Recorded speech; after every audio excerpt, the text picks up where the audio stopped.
Saša, the floor is yours.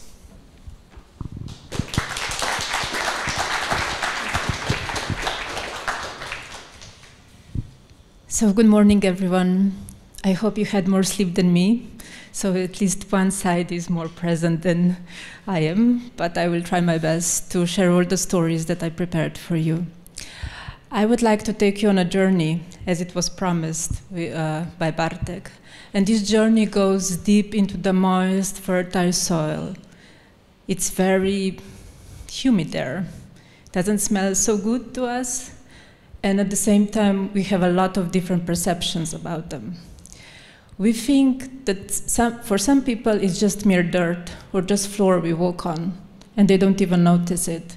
For other people, like me, it's a substance with the greatest metabolic capacity on the planet. It can do almost anything. So I'm guided by deep listening and passionate knowledge mining. I wish to ground symbiosis as a spectrum of relationship, of reciprocal connections, exploring how care can be sonified and how intricate relationships between species and environments emerge.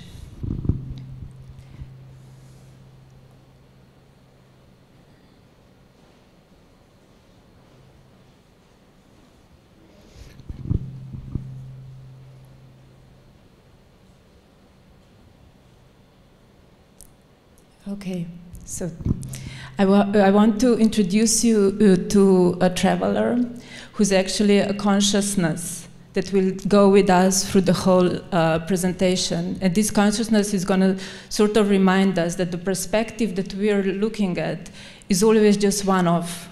There's always another one. And a lot of times this is a non-human perspective. Of course, we're living in a highly technological world and human-oriented world, but we always seem to forget that there is others with us. And with that, we're gonna enter the presentation with a short listening session of Anatomy of Symbiosis, which will cover a deep listening, and you can immerse yourself in sound, the tuning ears to subtle, almost haunting echoes that capture the disintegration of one's thriving symbiotic bond. So this auditory piece embodies actually a data flow between red clover and bacteria living in it, and we measured this data flow and then sonified it. The whole composition has the idea to think about the loss of particular connections that are happening in the soil by adding nitrogen fertilizers, which is basically an agriculture standard by now. So this means that this kind of connections, we are losing not just species, but also connections in the ground.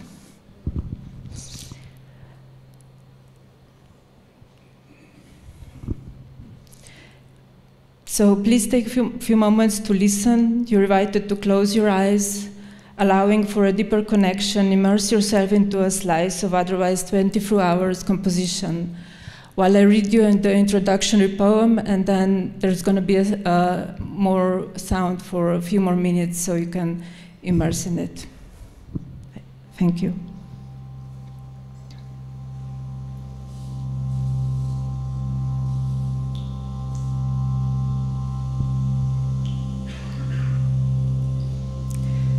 Immersed in the anatomy of symbiosis, witnessing the processes of the rhizosphere, where underground bonds are taking place, ancient symbiotic bonds, now loosening and untangling, unraveling and dissolving, leaving plants and bacteria alone and unconnected, vulnerable and weak. Their ceremony of parting was caused by human orchestration, and now we're listening to the trembling gradients of data, perceiving the growing degrees of estrangement, and occasionally hearing brief glimpses of beauty in the traces of that bonds that linger.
While one is listening to anatomy of symbiosis on a surface level, you're listening to these trembling gradients of data and transformations.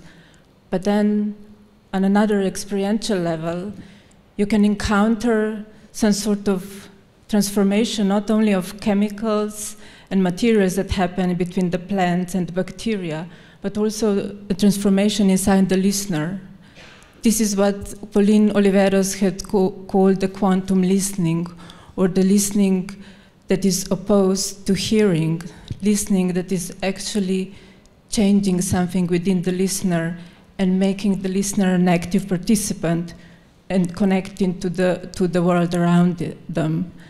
So in the same way, of course, this composition is an offering to connect to this minute world in a way to see these little changes in the sound, because time is much different there, completely different, and we cannot really know how it is.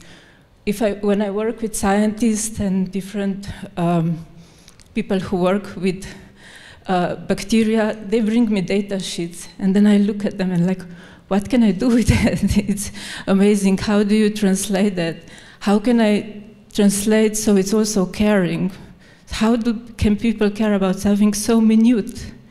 But the moment that I put in this hydroponic chamber the wrong nutrients, and the dissolution happened between the red clover and bacteria, I started worrying, because this is happening all the time, everywhere, on all the industrial agricultural planes.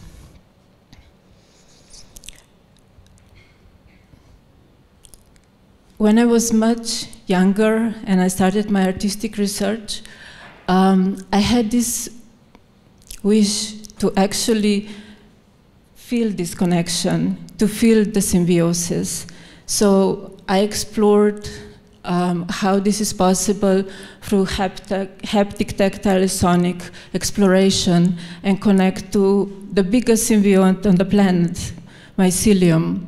So here is a MyConnect interspecies connector, where nervous system of a person gets entangled with the signals of a fungi. Fungi are positioned in the what you see as lights in the image, and the green lamp is actually a heartbeat sensor. And when a heart beats, it travels through the mycelium that makes like a change in the signal, and then this signal travels back to the body via light, sound, and vibrations, vibrational motors. And of course, that's a lot of times changes the heartbeat of a person. So this is like an immersive experience, an interspecies dialogue that happens between fungi and a human nervous system. At that time, I really felt that was really important to see how my body could be actually extended via the mycelium, how I could really feel it. And what I had, it really marked my interest in symbiosis, because the haptic experience actually changed everything. That's why I feel the translation of such signals to the human body is very, very important, because in the cells, we learn much faster than through our minds, because we have to go through all the conceptions for what we were told before. But in the cells, remember much better. So this is the magnificent mycelium. So in my exploration of the fungal mycelium, a vast intricate network of hyphae weaving through the soil beneath us, I discovered much more than a spectrum of symbiotic relationships. So I need to here first explain that symbiosis is not just one kind of symbiosis. We have, of course, parasitism, commensalism, mutualism. A lot of us think that symbiosis is basically mutualism and that two organisms meet and live happily ever after. But actually, it's a spectrum. It goes from all of them and just flows from one to another. Between one bacteria and plant can be, at one moment, parasitism, the next moment, commensalism, and the next moment mutualism. So we have to start thinking in these flowing processes that not just states, but processes, and how to think about them, how to document them, how to work with them, basically, how to conceptualize them. And what I discovered while working with mycelium was that there is a breathtaking diversity. There is so many, and they have this immense talents, I would call them, basically. And this one that I'm going to present now, I met in sort of a chemical way. So this is landmass mushroom, also known as Heritium erinaceus. As I learned about its neuroregenerative properties and its remarkable healing effects on COVID-19 patients, I felt an overwhelming urge to reciprocate, to express gratitude, to connect with my own biological fluids. This led me to cultivate microbiomes as miniature universes, using my blood that carries oxygen and nutrients, circulating energy between my body and the environment.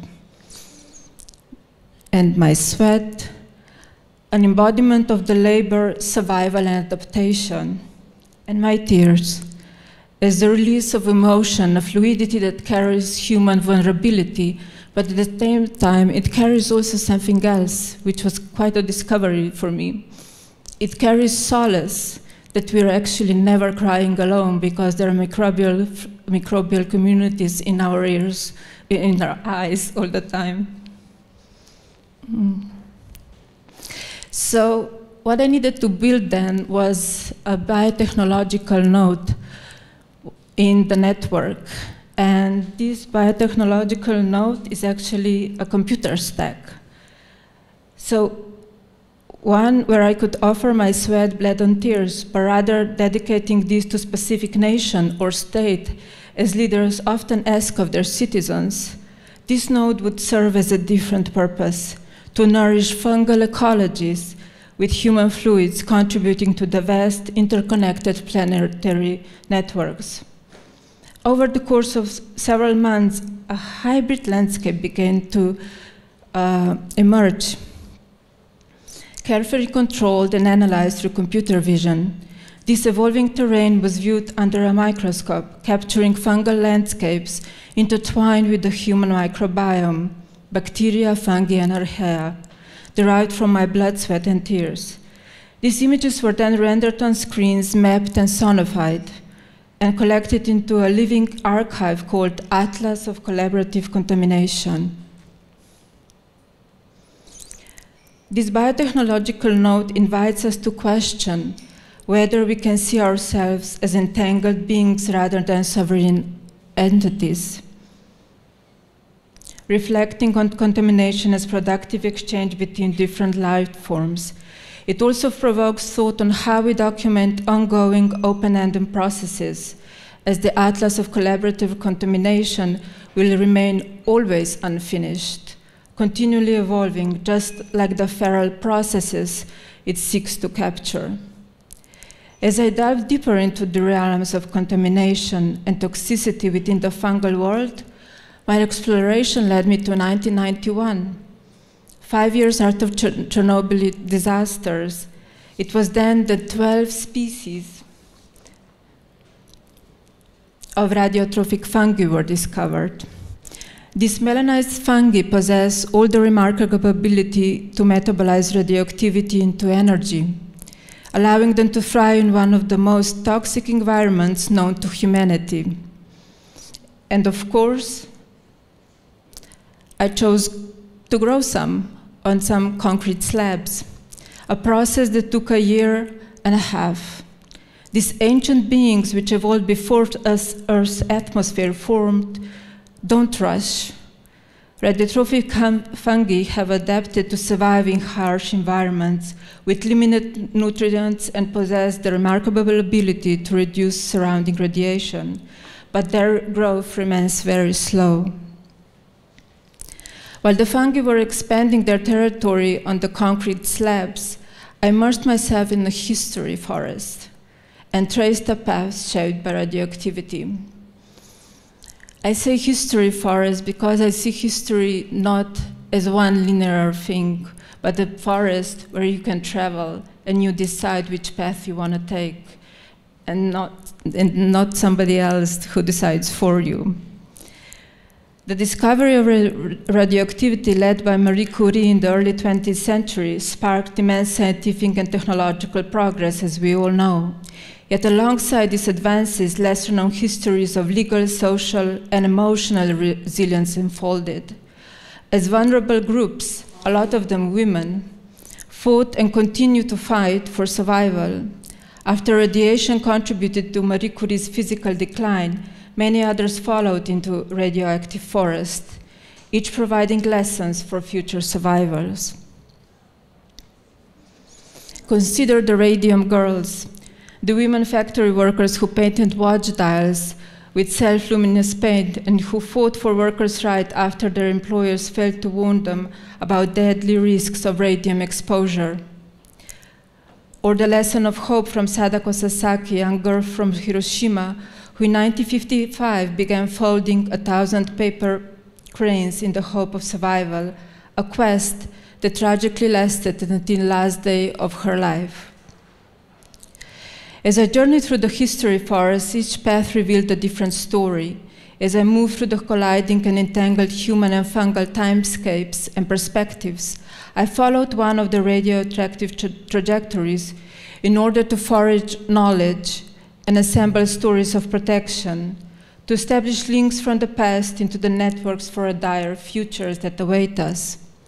Imagining fungi forming shields against radiation, growing into protective screens, shelters, face masks, blankets, scarves, and alike, to provide protection for those who have been sacrificed by patriarchal capitalist system and nuclear colonialism. In such scenario of mutual interspecies protection and support, I see not only a glimpse of possibility for human survival, but also the flourishing of multi-species worlds and communities, provided that we all actively build infrastructure for each other. Thank you for listening.